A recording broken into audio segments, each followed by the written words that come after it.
What up, gamers? Fencer here, and welcome back to Genshin Impact. So, yeah, let's keep going and submit this conclusion. Correct. The Akasha is keeping each person's brain in a constant dream state, but also separating their consciousness from their own dream. Their disembodied consciousness is placed inside the collective dream of the Sub-Zero's festival along with everyone else's, while their now vacant dreams are harvested by the Akasha. So, like, the dreams and the consciousness are separated. No one is any the wiser as another day passes in the dream, and so begins another samsara cycle.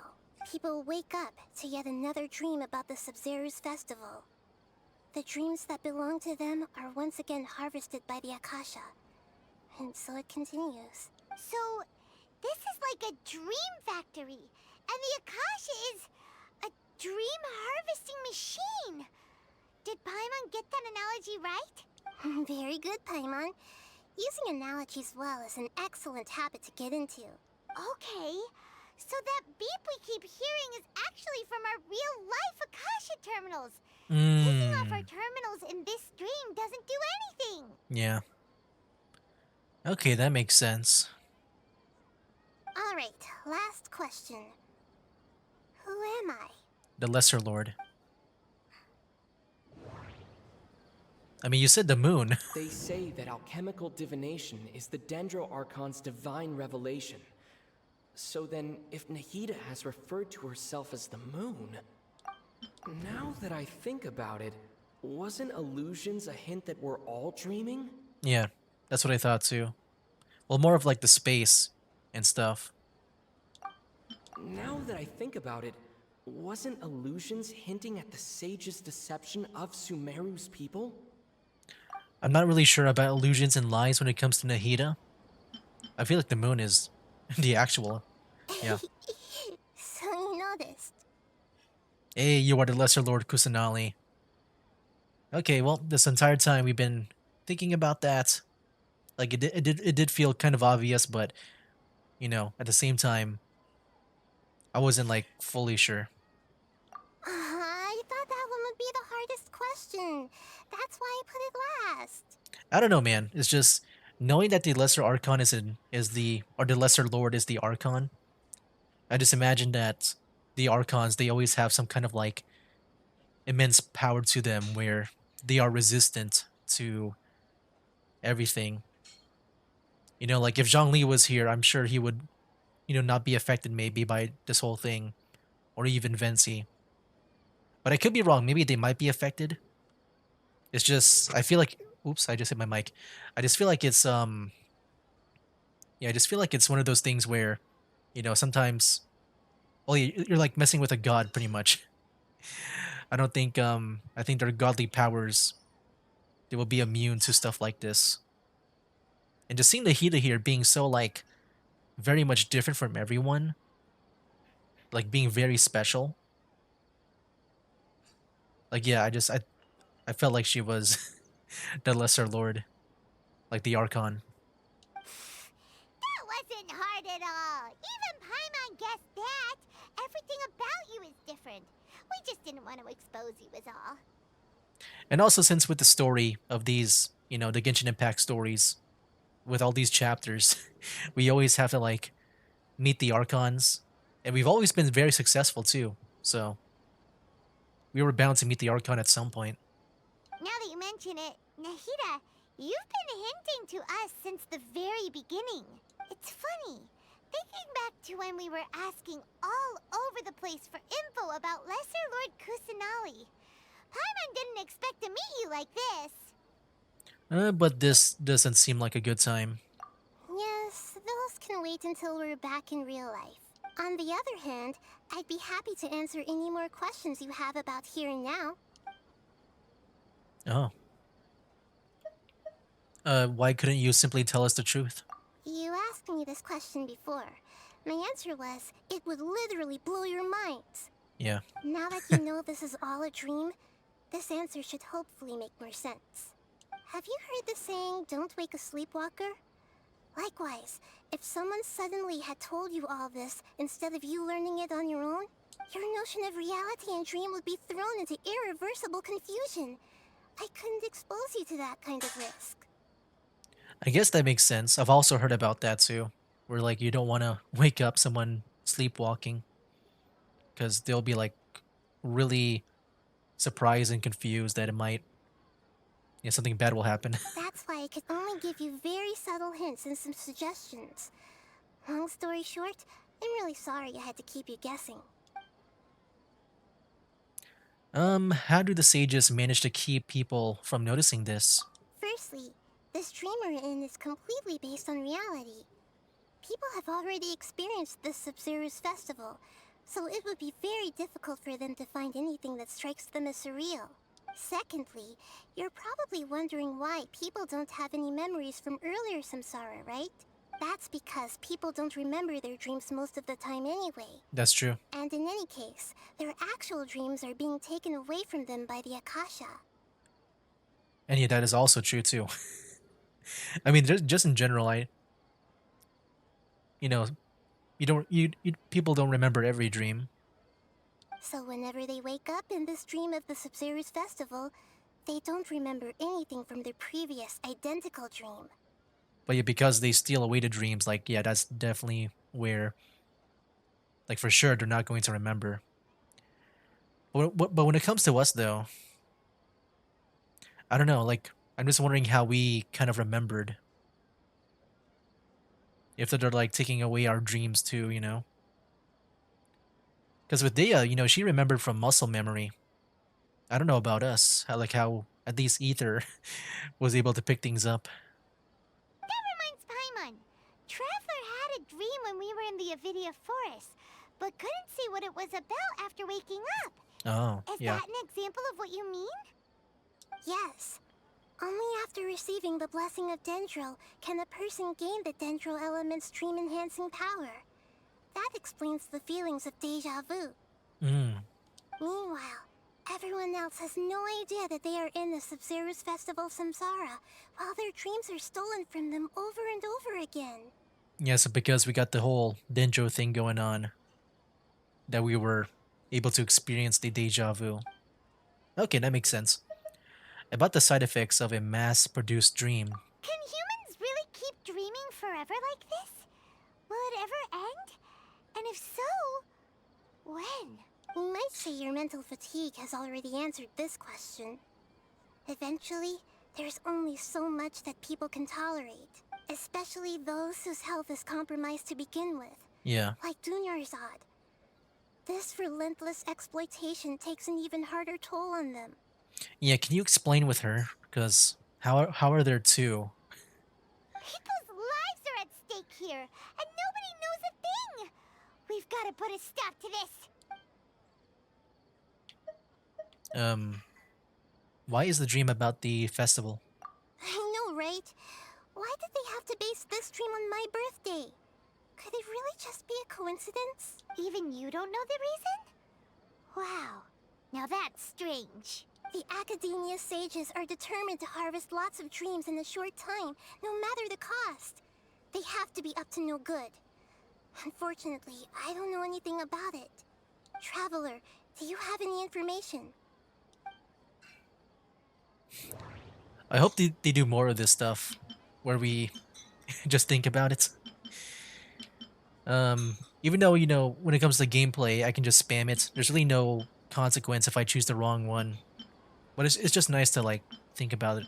Those spaces remind me of dreams. Like the one I had in the Avidia forest. Except these have no sign of human presence. Okay, Nahida said the Akasha relies on the power of a gnosis to operate, as it is the manifestation of the God of Wisdom's power. It compiles the wisdom of the entire populace, and it grants knowledge to the people. The Grand Sage said, "Go celebrate the birth of that God to your heart's content." Did he mean something more? Is it the last one? It is. Celebrate the birth of that god? Could it mean... Oh, what? No, continue. I don't have any more questions. deceiving the people of Sumeru with no regard for their safety? No matter what they're trying to do, This is unforgivable. Yeah, hopefully I did all the options there. I think I did, but yeah. After we end the Sub-Zero's festival, Samsara, we have to look into them. How can the sages of the Academia do this behind their Archon's back? This is ridiculous! In the end, I'm just the moon. The real sun is long gone. A sun and a moon? Nahida's talking in riddles again. I mean, I just assumed the sun means the greater one, the greater lord. Oh, here we go again. Oh, we're out of time today. I'll tell you how to break free of the Samsara tomorrow. See you then.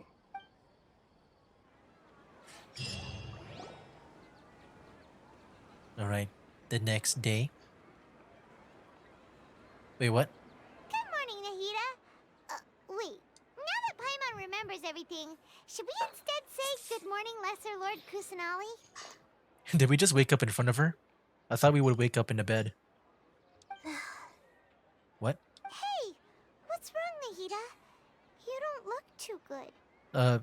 Where is Dunyarzad? I'm afraid that what you're thinking right now is correct. Did she pass? Oh, the music. Oh no. Did Dunyarzad already disappear? No way. Are we too late? The real Dunyarzad's consciousness has indeed disappeared. It can no longer endure the constant dream harvesting. We were so close. Paimon can't believe it. Wait, so what about that other Dunyarzad? Just what is she? Is she also going to disappear? She's actually something like a puppet, but not completely. The real Dunyarzad's consciousness could no longer keep playing her role in this dream, so another Dunyarzad appeared to replace her in the dream. Just like the grass and the trees, that Dunyarzad is just a building block of the dream that helps to keep it going. Oh, okay.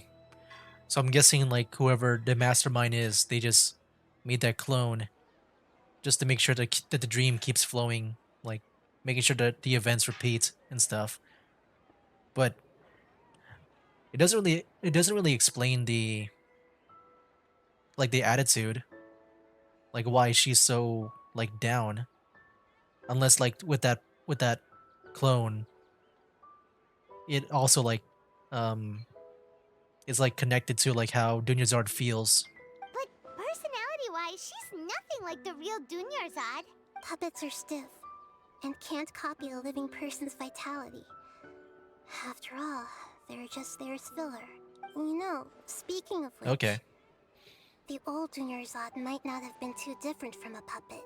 Dunyarzad truly believed that she met you within her consciousnness, and it was you who inspired her. So you do remember her after all. Yeah. Yeah, she was the one in the dream, right?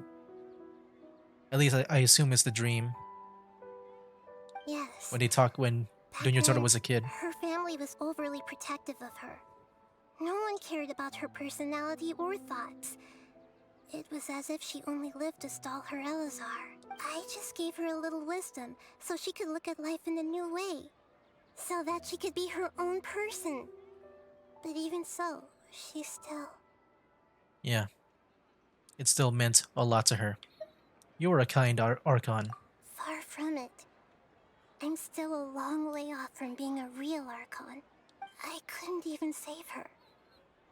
If I were a competent Archon, I wouldn't have let my most faithful follower die at the Sub-Zero's festival with so many regrets. Please don't beat yourself up over it, Nahida. It's the sage's fault, and theirs alone. I'm not beating myself up. All I did was to rationally observe the distance between myself and a real Archon. Don't be like that, Nahida. Even real Archons are still allowed to be sad. To prevent more tragedies like this, we must end the Samsara as soon as possible. Great, but how do we do that? Although the Sub-Zero's festival dream is under the Akasha's control, only humans can dream. Even the Akasha is unable to create them. That means this dream belongs to a host who created it. Huh? So, how should we find that person? Well, if this is someone's dream, then everything here must come from deep within their consciousness. I really thought this was Dunyarzad's dream, but I guess it's someone else. Which means, with the power of imagination, they can change anything in this dream. Imagination. Imagination? What do you mean by that? Imagination means breaking through what you perceive as normal. Like when a server at a tavern brings a plate to you, you'd naturally assume that food is on it.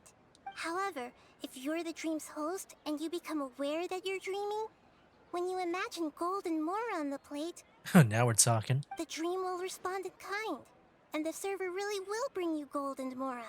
But right now, our host is unaware that this is a dream. No matter how many times they're served, it will always be food. So we find a host, then what? Find some way to make that person realize that they're dreaming. Usually, once that happens, the person will wake up and the dream samsara will be broken. Okay. I assume that me and Paimon are not the dreamers, since, we realized it's a dream, but nothing really changed. How are we going to find them, though? If it could be anyone, it'd be like looking for a needle in a haystack. And even if we did find them, how are we supposed to make them realize they're dreaming? After all, like you said, don't wake a sleepwalker. It's extremely difficult, yes. But the only ones who can do it are you two. Remember, everything you've achieved up to this point has all been for the sake of finding the host and ending the samsara. As for me, during this time, I'll be out of town. Out of town? Are you going to that place full of dreams where the traveler went? Yes, I want to try something. There must still be a small wisp of possibility. Hurry and go. Dreams are supposed to be fantastical, romantic, and full of pleasant surprises. Unnecessary things like this samsara need to end. Paimon's still a little upset that we've come this far only for Dunyarzad to... She was such a good person, with such a simple wish. But fate was against her. I just feel so demoralized. Yeah. Saving Dunyarzad is what kept us going this whole time. But we mustn't lose hope, Traveler. Dunyarzad would definitely want to see us save everyone else. So let's break the samsara for her sake. Paimon's wondering, do you think the sages would get one of their own to be the host of this stream? Feels like it would be easier to control it that way, no? It could be, like, there is the, that one sage guy. Maybe he volunteered himself to be in this, like, be the host. So that, maybe whenever they need to end a dream, he can just do it very easily. But apparently unlikely. Knowing the plan, they probably become aware that they were dreaming. Yeah, that is true too. An unsuspecting host would be less likely to realize that this is a dream. I would say the first one. Huh. That's true. Plus, the sages probably weren't counting on there being other factors beyond their control, like Nahida and us. So, who do you think the host of the dream is? Ferris, really? Oh, that would make sense. Ferris, the Knight of Flowers, is a symbol of the whole Sub-Zero's festival, right? Pretty core character. Let's go ask him some questions, shall we? Okay. Oh, we got some primo gems. How far are we, by the way? I've been just going through the story. I haven't really been keeping counts. Oh, 111. Yeah, we can't really do anything with that yet. I really need to build up the... Wait, hold on. We got in the guidebook, right? Because we did the chapter. We should get like one. Oh no, that's Act 2. Dang. Never mind then. Alright, let's go talk to Ferris. Not sure if he's the host or someone else. Get clues to find who the host is. I thought it could be the sage guy, because... I don't know, maybe one thing they could do is like have him be the host, but like they don't let him know that he's the host. Like maybe he's aware of the plan. Like maybe if someone says some specific words, like maybe the secret code phrase is like butterfly, then he knows that this whole thing is a dream and he can just wake up. I don't know, man. You're back. You left in a hurry last time. Is everything okay? Everything's fine. Just, it's a little hard to explain. Would you mind taking part in a little experiment with us? An experiment? That came out of nowhere. I'm listening, though. What do you need me to do? Could you make a wish? Imagine your wish coming true before your very eyes. You want me to make a wish? Is that a new Sub-Zero's festival tradition or something? Less questions, more wishing! Okay. My wish. Okay. I'm a little nervous saying this out loud, but I want Miss Dunyarzad to be happy. Oh. I noticed earlier that she looked a bit down, and she wasn't really talking to anyone. She just doesn't seem like herself. She's always so gentle and kind, and all the kids love her. I've also wondered if the reason she asked me to be Fairest Knight of Flowers is because I'm special to her, or something. So, you have a crush on Dunyarzad? Oh, is it that obvious? After what I just said, I guess it is. Well, he's about to be heartbroken. When she placed the hat of the Knight of Flowers onto my head, she said to me, I want everyone to have a happy Sub-Zero's festival. What she didn't realize was that I'm not that interested in how everyone else feels. In that moment, I just wanted to be her Knight of Flowers for the rest of my life. 50 years? 100 years? I'll serve her till the end of time. Well, you don't need to do that for that long now. Okay, yeah, that was a bit much. Felt like the right moment to get it off my chest, but that was pretty embarrassing. Okay, I'm ready to make my wish. I would like Miss Dunyarzad to appear in front of me right now with a smile on her face. Here goes. Please come true. Please come true. I'm gonna open my eyes. Oh, you're What? Fucky? Sorry, but only one portion of Yelda candies per person. Back home you go. Nice try, you two. Anyway, never mind. I don't need to see her appear right in front of me. As long as she's happy. Well, maybe you just don't believe enough. Guess he isn't the host of this dream after all. Should have expected it wouldn't be this easy.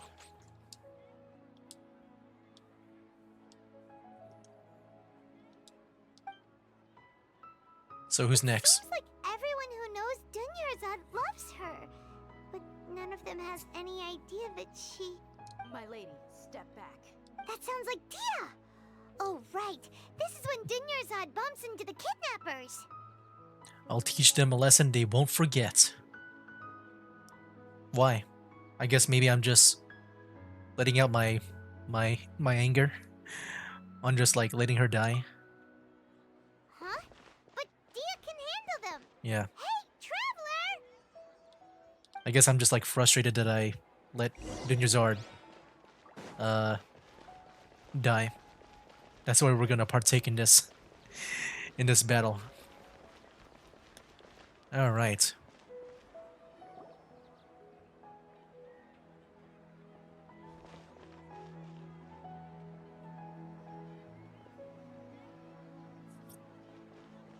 Oh, it's you. Great timing. Please take... Take Dunyarzad and leave. Hey, this is my job. The homie Yannis pay me, not you. You're wasting your breath. Leave. Dang. You... fine, alright. Knock yourself out. Why are you so worked up anyway? It's not like I don't trust your fighting skills. Anyway, watch yourself. No, yeah, the Traveler's just getting cranky, you know. From all this dreaming. So you got yourself some backup. Suit yourself. You're going down. Hey man, finally some combat. And again, it's with the Eremites, I'll protect us. just like before.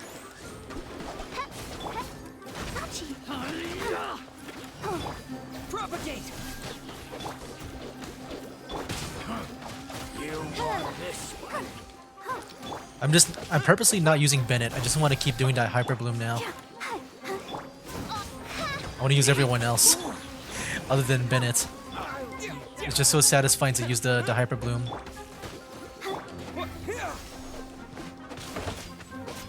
Oh, I didn't do that perfectly. Propagate! Let the show. Oh, about to disappear if I don't mess with them? No? I'm not sure if I did it right. Scatter! By royal decree. Alright, we got them. Traveler, were you just taking your anger out on those guys? Yeah, I'm fine. I'm just angry at myself. You and Nahida both. Dunyarzad wouldn't want to see you two like this. Oh, and speaking of her, Paimon just remembered something. Remember how during the first Sub-Zero's festival, before the Samsara started, we came here with Dunyarzad because she wanted to pick something up? She said it was because she had forgotten something. Yes, I do remember that. Ah, yes, I'd forgotten all about that. Okay, so Paimon's memory is working so far. Anyway, Paimon also remembers that she is staying somewhere around here. She pointed it out to us the night before the Sub-Zero's festival. Should we check out what the item is? Yeah, even if it's only a tiny clue, it'll probably still help us more than this needle in a haystack search. Just imagine this item, like, solves everything. This is the place. It's rude to enter other people's spaces without permission, but desperate times call for desperate measures. I mean, it's also a dream too, it's not like it matters. The windows are unlocked. Okay. Paimon's gonna take a peek inside. Paimon enters a room and returns a while later carrying something. This was only a temporary residence, so there was pretty much nothing inside except this book on the table. Should we open it? Oh. I guess I'll read it. An elegantly written note. Almost after 16 days, I was able to get these notes written before the Sub-Zero's festival. Once the festival ends, you and Paimon will probably continue your journey immediately, so I was hoping that I'd be able to give this to you before that. This is a complication of folk legends concerning Lesser Lord Kusanali, created from a series of interviews that I conducted in succession and wrote down. I interviewed so many people, but I'm afraid that there are very few who know much about her. I hope that this will be use of you to you in your search for her. Um, Again, Harvaville's water supply is once contaminated, forcing everyone to go very far out to get water. But one day, people suddenly found the water was drinkable again, and some said a green light was seen near the water source. The previous night, everyone believes that this was the divine power of Lesser Lord Kusanali at work. This sounds quite possible. The decontamination of water source via natural means would probably take ages. Did Lesser Lord Kusanali appear in Genharvaville then? After Mama passed away. Okay, so it's just all like, yeah, it's just all examples of like possibly her, like trying to make these miracles. Okay. Wow. Dunyarzad wrote all of this. Sounds like she was always thinking of us even while we were away. Even though she was also busy preparing for the Sub-Zero's festival and had all her health problems to worry about. She must have wanted to give this to us as a gift on the day of the Sub-Zero's festival, right? If we Yeah. hadn't found this book, we never would have known. But now that we know, we can't even thank her. Dunyarzad. Hey! Where are you off to now? I don't know. Talk to Dunyarzad. But yeah, we'll continue this next time, because we're getting at that 30-minute limit, and I do need to go. That's why I kind of like ended it a bit early, because I have to like go very, very soon here. Gonna be taking myself another break. But yeah, guys, overall, I mean, man, just losing Dunyarzad, man, like we were late. Another like death of like one of these unplayable characters, you know, kind of like man, Can't believe this. It's like the second time I forgot his name. Tepe. Yeah. Tepe. Yeah, just like with him. Like he also, I thought had a good story to him, but then, you know, he died. And now Junior Zod, man, who also had a very good development in the story. But now she's also dead too. But yeah, a really cool story so far. I feel like at some point we'll be getting to the end. I also wonder what's gonna happen when we talk to Junior Zod. Because that's supposed to be like a fake, right? A puppet? I'm not sure if it's really connected if the real one dies. But anyway, guys, that'll be it for now. Or I guess, you know what? Maybe this fake one, even though it's not real, maybe it's just like a way for us to maybe, you know, since it's based on the consciousness or, you know, just based on the real Junior Zod, that it can at least maybe share with us what the real one would have thought about if he maybe, you know, I guess talked about this book with her maybe, you know, stuff like that. Something to get the closest thing to like her real thoughts on whatever, you know, to get a closing goodbye. The closest thing that we have since the fake one, the clone, is like all that we have left. I assume that's what's gonna happen next. Anyway, guys, that'll be it for now. That's game. Wake up, today's gonna be a good day. Wake up, today's gonna be a good day. Wake up, today's gonna be a good day. Wake up, today's gonna be a good